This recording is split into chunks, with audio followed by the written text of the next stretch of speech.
What's up guys, Lee Fry here. Welcome back to the channel, and it's time for another review video. And if you couldn't tell by the thumbnail, which I'm sure you did because you probably saw it when you clicked on the video, so I'm sure you saw the thumbnail, I've switched to the dark side, so make sure you guys stay tuned and we'll talk about it.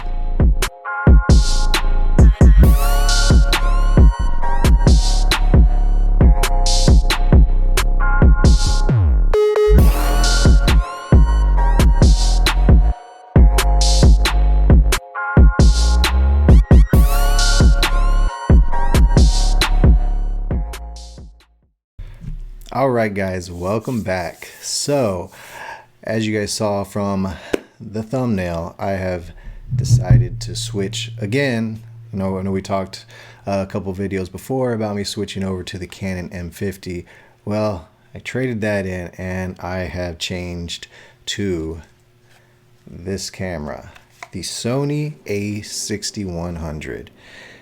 I'm not going to go crazy into the specs right now because there's a million videos out there in regards to the specs when it comes to these new Sony cameras. So I will kind of just briefly talk about what it has. It has a 24.2 megapixel APS-C size sensor, has a 1.5 times crop. It can record in 4K up to 30 frames per second, but there's an additional crop on the 30 frames per second, which that kind of sucks, but I barely use 30 frames per second, so it's okay with me.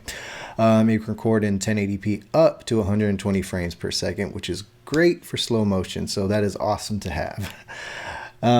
So yeah, those are the quick little specs that I'm going over for this camera. Now we're going to talk about why I think this is an awesome budget 4K camera.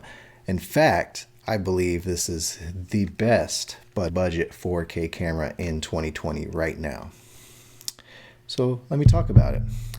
So probably, for the past year, one of the biggest cameras that everyone was talking about was the A6400, which is basically I guess if you want to say, the bigger brother to this one. But really, for $200, there's not much difference between this and the A6400. So I'm going to talk about the few differences that this has compared to the A6400, and I'll let you decide what you think, if it's worth the additional. I think it's like probably about $200 more for the A6400 compared to this one. So yeah, we'll kind of talk about it, and obviously you have to make that decision whether you think it's worth the extra $200 for the A6400 or whether this would be a better deal for you. Whenever you decide to be in the market for getting a new camera, obviously with everything going on right now, that's not the first thing that people are thinking about when it goes to spending their money online. I want to go get a new camera. Obviously that's not the priority right now, which is obviously understandable. I'm putting this out there, so everyone can have a little bit of normalcy. This is normal for me, so I want to be able to do this. So I'm wanting to, whatever small audience I have watching, to have a little bit of normalcy as well, because if they watch my videos consistently, they'll know this is the kind of stuff I do. So anyways, let's talk about the similarities. The A6400 and the A6100, I almost said 6600. The A6100 has the same exact sensor, 24.2 megapixel APS-C size sensor, 6K downscaled to 4K sensor, same one, the A6400. Same recording formats, codecs, same as the A6400. Neither has IBIS, same on both. They each have the flip-up screen. You can buy the hot shoot relocator for a mic for vlogging. Has access to all the E-mount lenses, just the same as the A6400. About the same size. Buttons are pretty much the same. There's a few little different buttons on the back as far as the AF and MF button, I think, is on the A6400. This does not have that, but that's really a small difference to me. So in reality, you're getting the same image quality, pretty much the same internal, well actually the same internals, the same autofocus, the same amazing autofocus that Sony has. A6100 has the same one that everyone has been raving about when it comes to the A6400 and really any new Sony camera really. So it has that same system, it pretty much has almost all the same specs.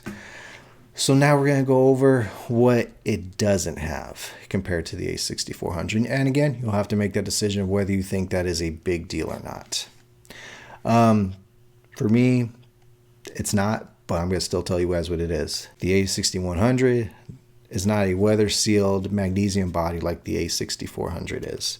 It's mostly plastic. Well, it is plastic, but it does not feel like a cheap, crappy camera that's just going to fall apart in a year after you bought it. It feels very well put together. It doesn't feel like this is just a cheap toy camera.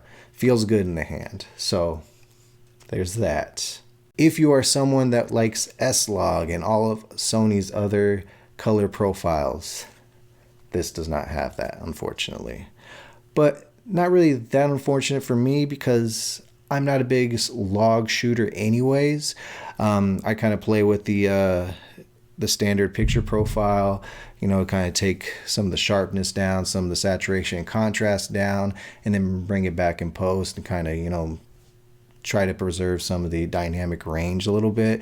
Obviously, it's not the same as an S-Log, but in my opinion, the image and the color grading I've done on some other videos that you guys are seeing right now, I feel like it came out looking really well, to be honest. So the S-Log and the other color profiles that the A64 has, I don't feel like, for me, it's that big of a deal. It's not worth an additional $200 in my personal opinion, but again, it's not me.